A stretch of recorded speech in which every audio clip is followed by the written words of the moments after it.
What's going on, everyone? Welcome back to another edition of Pistons Daily, where you can find daily content covering all things Detroit Pistons all year long. I'm your host. My name is Kyle Garrison. I'm over on Twitter at Kyle Garrison2, where I talk all things Detroit sports. So come on over, say hello, give me comments, questions, concerns, episode ideas. I'd love to hear from you guys.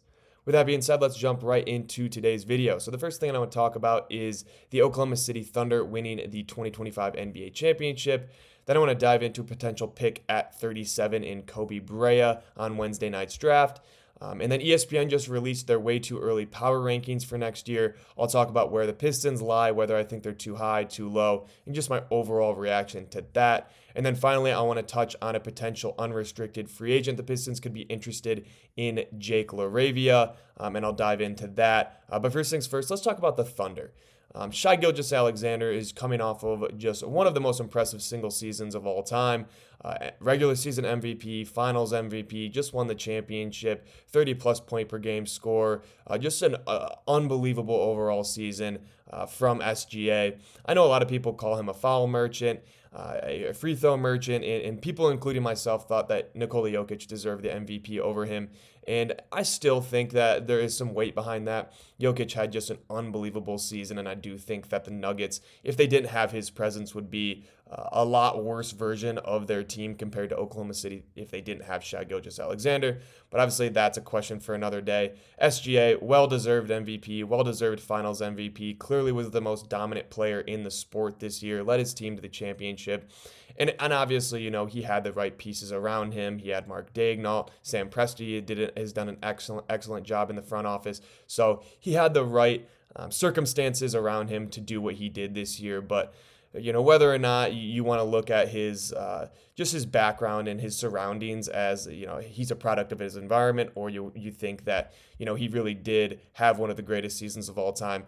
It's up to your own interpretation. But at the end of the day, when you look at what he did, he was incredible, led his team to the championship, and he's sitting at the top of the NBA world right now, going into the offseason. So hats off to Mark Daigneault and Sam Presti. Like I said, they've just done an incredible job. They've drafted well. They've made smart trades and smart signings. They haven't really put a bunch of money into one area of their team. They've divvied it out across their entire roster and just built a championship team. They've also set themselves up incredibly well for the future with 7 first-rounders over the next 3 drafts.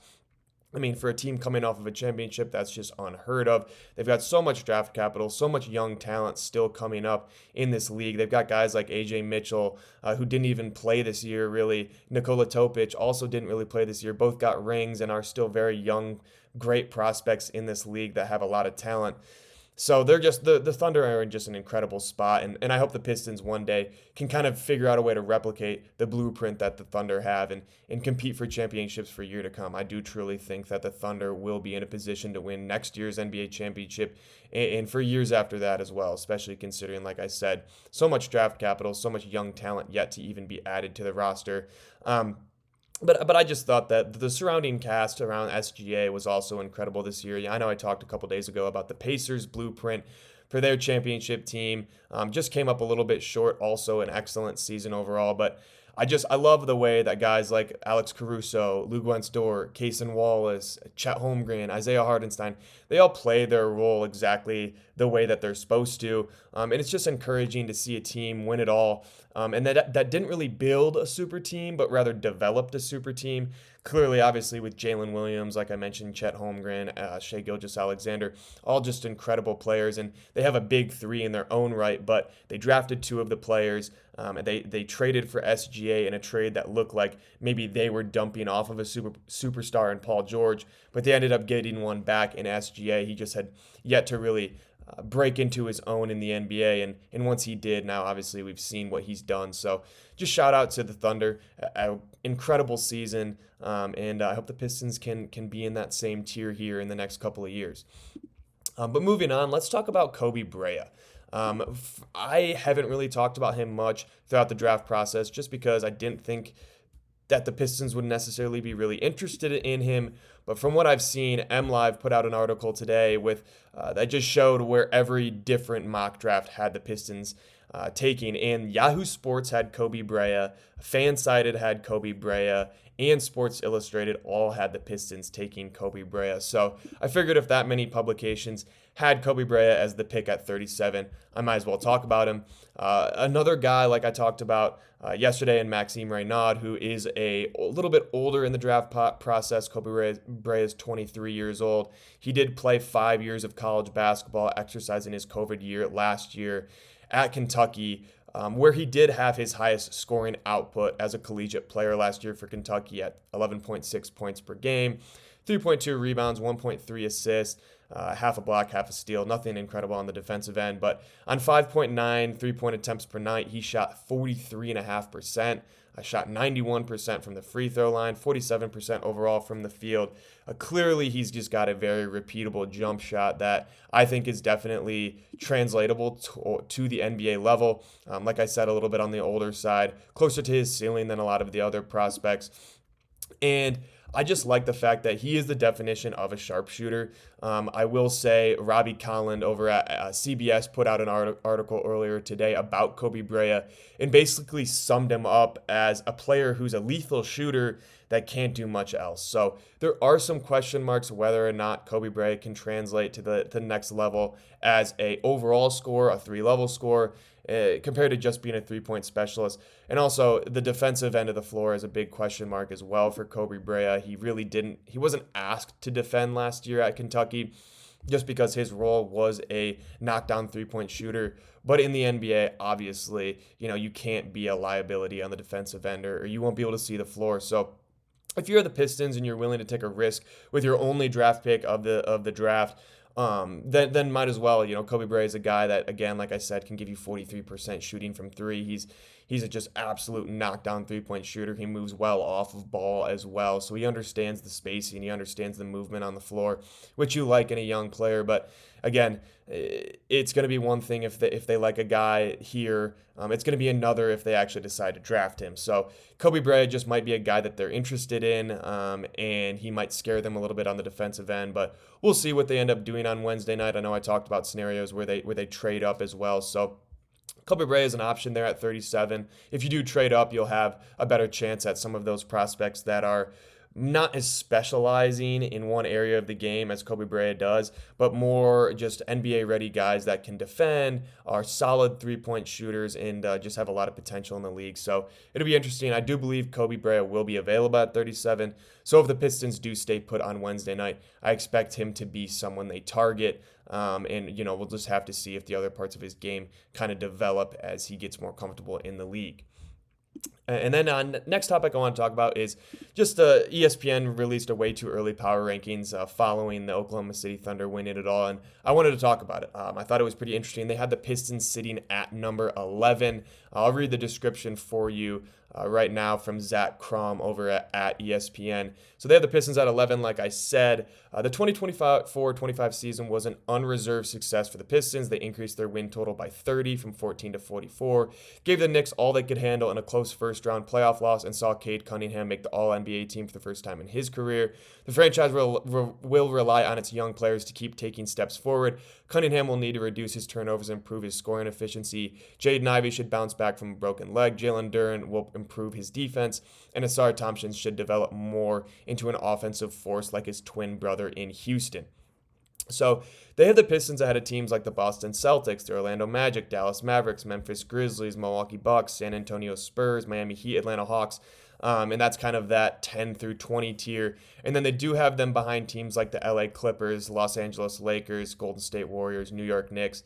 And I think that's very fair. Obviously, the Clippers, the Warriors, and the Lakers are more of veteran, older teams who are kind of in the spot where if they don't compete now, there's going to be some rough couple of years following, and the Pistons aren't really in that spot. So I understand why they have them below those guys, just because it really is win now scenarios for the Clippers and the Lakers and the Warriors, who have the LeBrons and the Kawhi Leonards and the Steph Currys who are kind of entering the end of their career.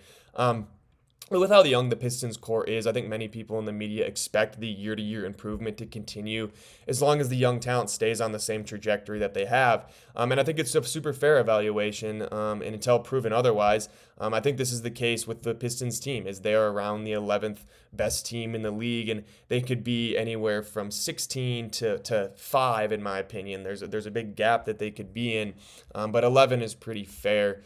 The only team that I have a case for the Pistons to be ahead, for the Pistons to be behind, is the Celtics. I do think that even though Jason Tatum is out next year, the Celtics really have built a championship team, and they've got some real championship caliber players on that roster, like Kristaps Porzingis, Derek White, Jaylen Brown, Jrue Holiday, even though they won't have Jason Tatum next year. But again, it will be dependent on whether or not the Celtics can bring everybody back. They are a second apron team, so they might have to make some roster moves.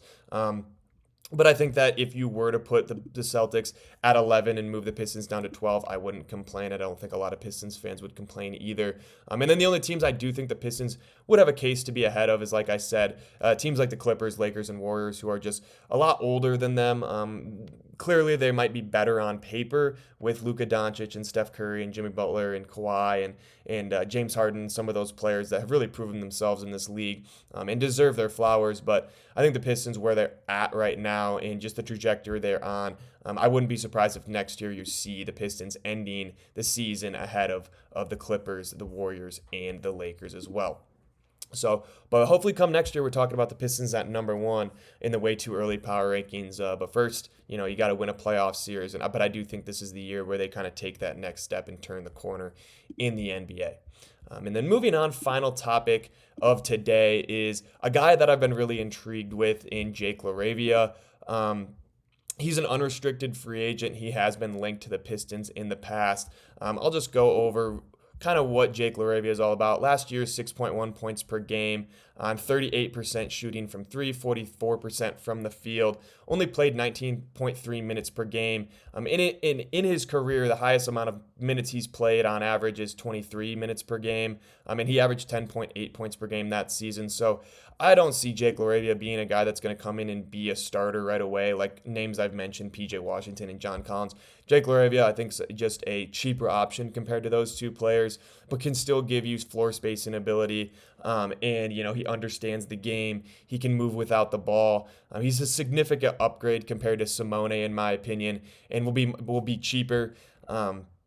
Most likely a backup, but can step in at the 3 and the 4 as well and be a kind of a Swiss Army knife off of the bench, which the Pistons desperately need, especially if you're going to have guys like Ron Holland who are also coming off of the bench. It would be really nice to pair him with a guy like Loravia who can stretch the floor and is a knockdown shooter. His entire career, he's been really just a solid bench player. So again, I don't expect him to be a 32-minute-a-night guy, but rather just stick to what he's good at, what he knows, and provide rotational minutes for a team that like I said, desperately needs more depth at the 4.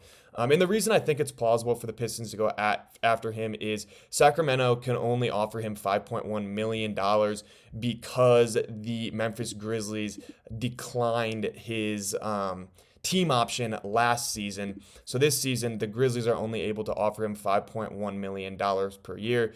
I don't know if Jake Loravia is a guy worth paying $6 million a year for. So I think it's going to depend on how Sacramento views his role on the team. In if they are in the position to kind of blow up their roster, they got rid of De'Aaron Fox during the trade deadline, then maybe the Pistons try and go and throw $6 million over 3 years at Loravia to come and be that cheap floor spacing backup 4 that they've kind of been looking for. But that's really all I've got for you guys today. If you haven't already, please like, subscribe, comment, turn on post notifications, and follow me on Twitter at Kyle Garrison2 for more content covering all things Detroit Pistons. Let me know in the comments if you think Kobe Brea is a solid option if the Pistons decide to stay put at 37. Whether or not you think 11th is a fair ranking for the way too early ESPN power rankings. And finally, your thoughts on a potential Jake Loravia signing, whether or not you think that would be a good fit going into next season. And with that being said, thanks so much for tuning in. That's going to do it here for episode 6 of Pistons Daily, and I will catch you all next time.